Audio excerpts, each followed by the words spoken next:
Hello, c'est HR, votre chroniqueur. Alors, si vous aimez les films avec des araignées, j'ai le film pour vous. Il est actuellement sur Canal+. Il a pour titre Sting. Naturellement, il faut que je vous en parle.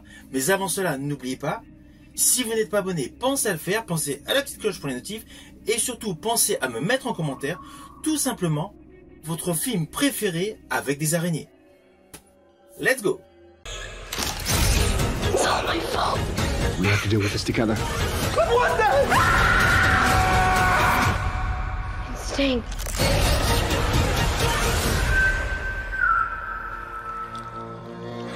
Alors je vous le dis tout de suite, ce n'est pas un blockbuster, mais il assure une bonne dose de jumpscare, une bonne dose de screamers. C'est un petit film indépendant australien de 92 minutes.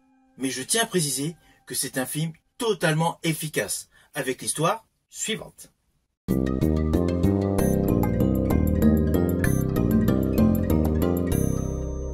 Alors dans ce film horrifique australien réalisé par Kia Roche Turner, nous découvrons une jeune fille de 12 ans qui adopte une petite araignée retrouvée dans sa chambre à New York. Elle se prend d'affection avec l'arachnide, s'aperçoit qu'elle peut communiquer avec et décide de la nourrir quotidiennement. Malheureusement, la fameuse araignée grandit de manière disproportionnée et développe un appétit vorace pour le sang frais, mettant naturellement en péril tous les habitants de l'immeuble. Alors oui, lorsque la petite fille récupère l'araignée, elle la met dans un bocal. Puis elle lui met donc des petits insectes et petit à petit donc elle grandit et naturellement elle sort du bocal. Alors ne vous inquiétez pas, je n'irai pas plus loin sur les lignes scénaristiques de ce film, car naturellement, comme pour tous les films de ce genre, l'histoire est assez simpliste. On est davantage axé sur les effets visuels, des effets essentiellement liés à l'animatronics. Alors je rajouterai, si vous avez aimé dernièrement le film français Vermine, où j'avais effectué une vidéo, eh bien sachez que ce film Sting est totalement dans le même registre. Toute la configuration scénaristique est identique. On ne sort pas de l'immeuble, toute l'action du film se déroule dans l'immeuble. Alors oui, c'est un petit budget, mais cela fonctionne. Il y a des jeux de lumière, forcément, des tubes fluorescents qui se mettent à clignoter, et surtout, une gaine d'aération extrêmement moteur de beaucoup de séquences.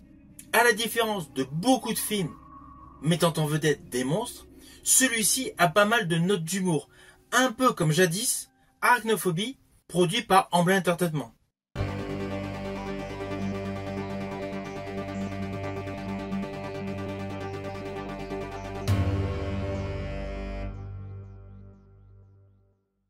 Je rajouterai que l'autre particularité de ce film est le contexte familial.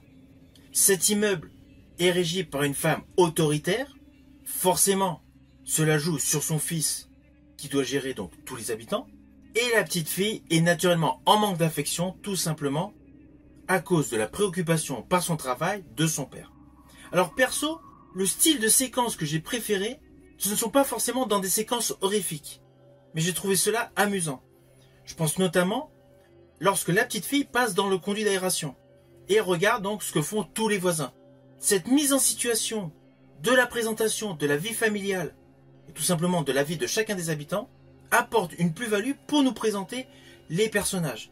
Personnages qui seront davantage exploités après dans l'histoire du film.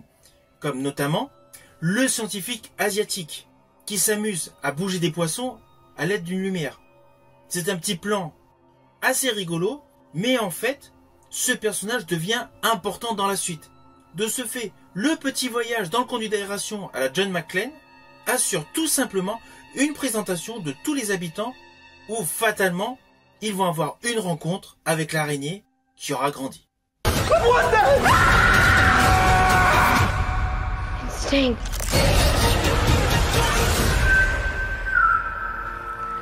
Alors au final, naturellement, c'est un film que je vous invite à découvrir sur Canal+. Ce n'est pas un grand film, c'est clair. C'est un petit budget, mais il respecte tous les codes du genre. Et le côté horrifique est jubilatoire. Toutes les scènes de ce film sont parfaitement maîtrisées. Si vous avez aimé ma vidéo, n'oubliez pas, petit pouce vers le haut, pensez au partage. Mais surtout, pensez à me mettre en commentaire, tout simplement, votre film préféré avec une araignée. Je vous dis à bientôt pour une prochaine vidéo.